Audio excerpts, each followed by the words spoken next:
Hello बच्चों, आज हम लोग क्लास 9th के साइंस के अंतर्गत दूसरे चैप्टर में हम लोग पढ़ेंगे भौतिक परिवर्तन और भौतिक परिवर्तन के लक्षण के बारे में। तो पहले जानते हैं भौतिक परिवर्तन क्या होता है। ठीक है, तो भौतिक परिवर्तन वह होता है जिसमें कोई नया पदार्थ नहीं बनता है।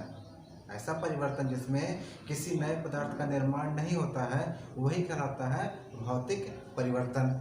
जो इसमें बदलता कैसे है, परिवर्तन कैसे होता है, ये जो पदार्थ होता है उसका रंग, रूप, आकार, अवस्था, घनत्व, इन सब में परिवर्तन हो जाता है।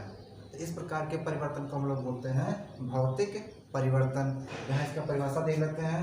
वे परिवर्तन जिसमें पदार्थों के भौतिक गुण जैसे कि रंग, अवस्था, ताप, आकार आदि अस्थायी रूप से बदल जाते हैं। यानी कि अस्थायी रूप से होता है, हमेशा के लिए नहीं होता है, कुछ समय के लिए होता है। अगर आप दोबारा चाहोगे पुरानी अवस्था तो पुरानी अवस्था प्राप्त कर सकते हैं। उसी को बोलते हैं अस्थायी, यानी कि ये टेम्परेरी है।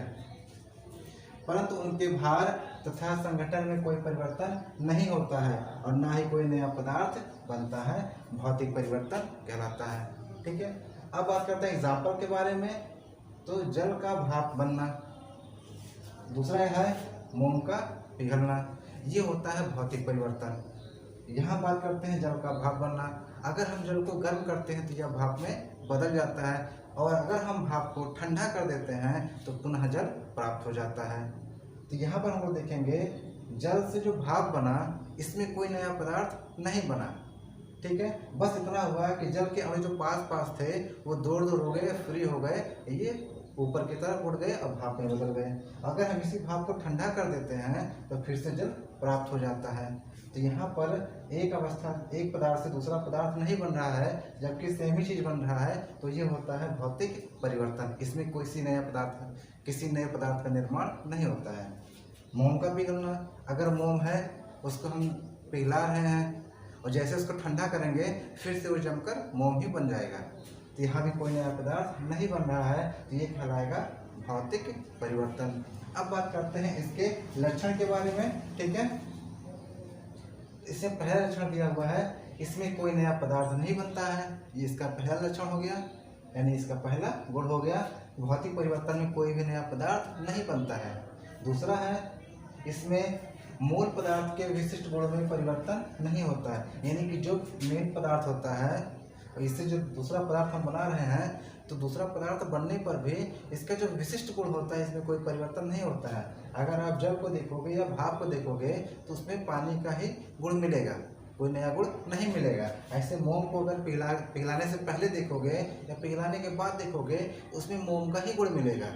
ठीक है, मूल पदार्थ मोम है, उसी का ही गुण मिलेगा, कोई परिवर्तन नहीं होगा। तो दूसरा यही कहा है, इसमें मूल पदार्थ के विशिष्ट गुणों में परिवर्तन नहीं होता है। तीसरा क्या है, ये परिवर्तन प्रायः अस्थायी होते हैं, जैसे पहले बताया गया है। यानी कि इसको हम लोग अगर हम लोग जल से भाप बना रहे हैं तो हम भाप से जल भी बना सकते हैं, क्योंकि इसको बनाना संभव है। यानी कि ये अस्थायी नहीं है, ऐसा नहीं है कि एक बार भाप बन गया तो अब जल नहीं बन सकता, जल हम दोबारा बना सकते हैं। तो ये जो परिवर्तन होते हैं प्रायः अस्थायी होते हैं, यानी कि पुरानी पदार्थ को हम लोग मूल पदार्थ को पुनः प्राप्त कर सकते हैं। प्रक्रिया केवल तब तक होती है जब तक प्रक्रिया का कारण रहता है। यानी अगर किसी कारण से जैसे हमने जल को भाप बनाया तो किस कारण से बना, हमने इसको गर्म किया तब भाप बना। तो अगर हम उसके कारण को हटा दें, यानी कि गर्म करने की क्रिया को हटा दें, उसको ठंडा कर दें, तो पुनः हमें मूल पदार्थ प्राप्त हो जाता है। तो यही कहा है कि यहाँ तब तक ही क्रिया होता है जब तक कि उसका कारण होता है, और कारण हट जाएगा तो क्रिया नहीं होगा।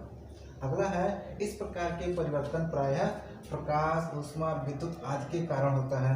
यानी कि इसमें जो नया पदार्थ बनने की क्रिया दिखाई जा रही है, ये जो बताई जा रही है कि पदार्थ का अवस्था बदला या पदार्थ का कुछ नया बना, तो ये जो नया बनने की प्रक्रिया होती है, इसने बताया है कि जब प्रकाश देंगे उसे मिलता है, या उसे हम ऊष्मा देते हैं यानी कि गर्म करते हैं, या कहीं से भी ऊष्मा पा जाए वो, या विद्युत के द्वारा उसे हम बदल दें, या हम चुंबक के द्वारा कोई क्रिया कराएं, तभी ये परिवर्तन होता है। अन्यथा इस प्रकार का परिवर्तन नहीं होता है। इससे जल का भाप बनना है। अब यहाँ पर क्या है, इसको हम लोग ऊष्मा दे रहे हैं, तो जब हम ऊष्मा देते हैं तब ये भाप में बदलता है, या भाप का जल में बदलना है, ये भी भौतिक परिवर्तन है। जब इसमें से ऊष्मा हम लोग खींच लेते हैं तब ये जल में बदल जाता है। तो इस प्रकार में बताया गया है परिवर्तन प्रायः प्रकाश, ऊष्मा, विद्युत आदि के कारण ही होता है। अगला है पदार्थों का गलना। ये जो पदार्थ गल रहा है, जैसे बर्फ का गल जा रहा है, पानी बन रहा है, तो ये पदार्थ का गलना, जमना यानी कि पानी से फिर से बर्फ का बनना। आसवन एक विधि होती है, ऊर्ध्वपातन, वाष्पन आदि भौतिक परिवर्तन है। तो ये सब जितने भी क्रियाएं हो रही हैं ये सब भौतिक परिवर्तन कहलाती हैं। अगर पदार्थ गल रहा है, पदार्थ जम रहा है, आसवन हो रहा है, ऊर्ध्वपातन हो रहा है, वाष्पन हो रहा है, ये सब भौतिक परिवर्तन के अंतर्गत आती हैं। इन सब के बारे में आपको पहले पढ़ाया जा चुका है, ये सब चीज़ें क्या होती हैं। ठीक है, तो आप इसका स्क्रीनशॉट ले लीजिए और इसे अच्छे से पढ़ लीजिए।